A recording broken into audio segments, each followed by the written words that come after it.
Good morning everyone, I'm Mustika Rini and I will be your English teacher for this term. In this video, I will explain you the material of our English lesson and this explanation will be in Indonesian so you can understand well. So, let's get started. Baiklah, jadi di bab 1 ini ada 4 sub pembahasan. Yang pertama, greeting, yang kedua, taking leave, yang ketiga, saying thank you, dan yang keempat adalah saying sorry. Nah, Ibu akan jelaskan satu persatu kepada kamu agar kamu lebih paham dan lebih mengerti apa yang Ibu jelaskan. Greeting adalah sapaan. Nah, greeting ini adalah ungkapan yang kita ucapkan saat kita ingin menyapa seseorang di suatu keadaan.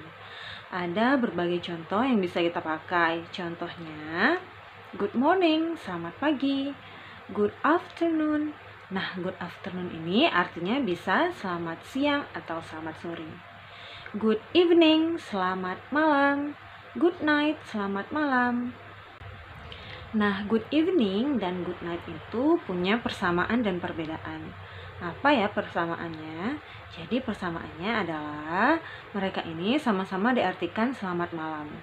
Sedangkan perbedaannya, kalau good evening digunakan saat kita bertemu seseorang.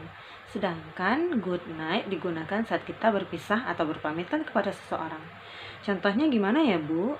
Jadi contohnya, misal kamu ketemu ibu nih di rumah makan atau di restoran. Kamu mau nyapa ibu. Nah, saat kamu bertemu dengan ibu, kamu bilang, good evening Miss Rini, gitu. Nah, saat kamu mau pulang dari restorannya dan kamu mau menyapa ibu kembali, karena kita mau berpisah, kamu bilang, good night Miss Rini, gitu ya. Jadi sekarang kamu tahu perbedaan antara good evening dan juga good night. Baik, kita lanjut. How do you do? Apa kabar? Nah, saat seseorang bilang how do you do ke kamu jawabnya how do you do juga ya. Terus, contoh berikutnya ada how are you? Apa kabar? Nah, kalau orang bilang atau orang nyapa kamu dengan sebutan how are you, kamu bisa jawab dengan I am fine, thank you. I am okay, thank you. I am good, thank you. Nah, tiga-tiganya itu bisa kita artikan saya baik-baik saja, terima kasih. Nah, ada perbedaan antara how do you do dan juga how are you. Apa ya perbedaannya? Jadi, kalau how do you do digunakan saat kamu pertama kali ketemu seseorang. Jadi misalnya nih, kamu kan belum pernah nih ketemu ibu di kelas ya. Nah, ibu tuh mau nyapa kamu. Nah, pertemuan pertama, ibu nanya kabar kamu, how do you do? Nah, kamu juga bilang how do you do? Nah, sedangkan how are you adalah ungkapan atau sapaan untuk menanyakan apa kabar saat kamu udah ketemu orang itu lebih dari satu kali. Misalnya untuk yang kedua kalinya atau ketiga kalinya dan seterusnya. Jadi itu ya bedanya antara how do you do dan juga how are you. Pembahasan selanjutnya adalah taking leave. Taking leave artinya berpisah atau berpamitan. Nah, ungkapan ini biasanya kita gunakan saat kita hendak berpamitan atau juga hendak mengucapkan selamat tinggal dalam suatu keadaan. Nah, contoh yang bisa digunakan ada goodbye atau bye, artinya selamat tinggal. Good night, selamat malam. Nah, anak-anak semua udah tahu ya kenapa good night itu dikategorikan sebagai berpisah. Karena dia berbeda dengan good evening. Kalau good night digunakan saat kita ingin berpisah atau berpamitan. Take care, be careful, hati-hati, see you, sampai jumpa. Nah, saat kamu menggunakan see you, kamu bisa menambahkan kata keterangan waktu di belakangnya. Misalnya, see you again, sampai jumpa lagi. See you later, see you next time, sampai jumpa nanti. See you tomorrow, sampai jumpa besok. See you soon, sampai jumpa segera. See you next week, sampai jumpa minggu depan. See you on Wednesday, sampai jumpa hari Rabu. Nah, untuk pembahasan yang ketiga adalah saying thank you atau mengucapkan terima kasih. Nah, ungkapan ini kita gunakan saat kita ingin mengucapkan rasa apresiasi atau terima kasih kita kepada seseorang di suatu keadaan.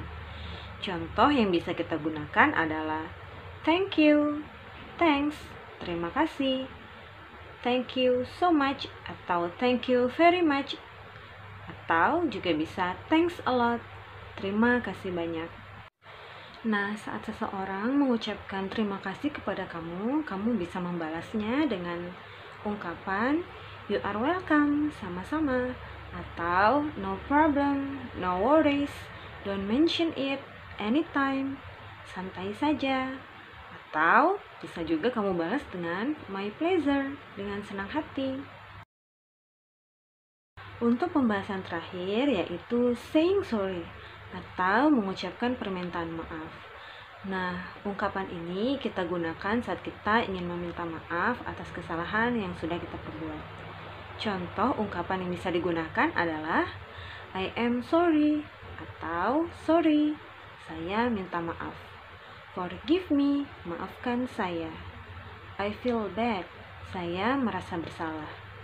Nah, saat seseorang meminta maaf kepada kamu, kamu bisa membalasnya dengan ucapan it's okay, that's okay, gak apa-apa. Atau bisa juga dengan don't do it again next time, jangan diulangi lagi lain kali. Nah, jadi itu pelajaran kita untuk minggu ini.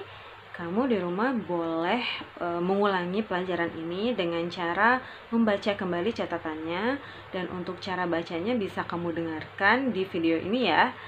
Karena untuk minggu depan atau pertemuan selanjutnya nanti Ibu akan ambil nilai praktek untuk cara membaca bab 1. Semoga kamu mengerti atas penjelasan Ibu. Jika ada materi yang belum kamu pahami, kamu bisa bertanya melalui kolom komen ataupun di WhatsApp group, Google Classroom, atau di pertemuan Google Meet atau Zoom kita nanti. Tetap semangat belajarnya, walaupun belajar online bukan berarti bermalas-malasan ya. Bye. Assalamualaikum warahmatullahi wabarakatuh.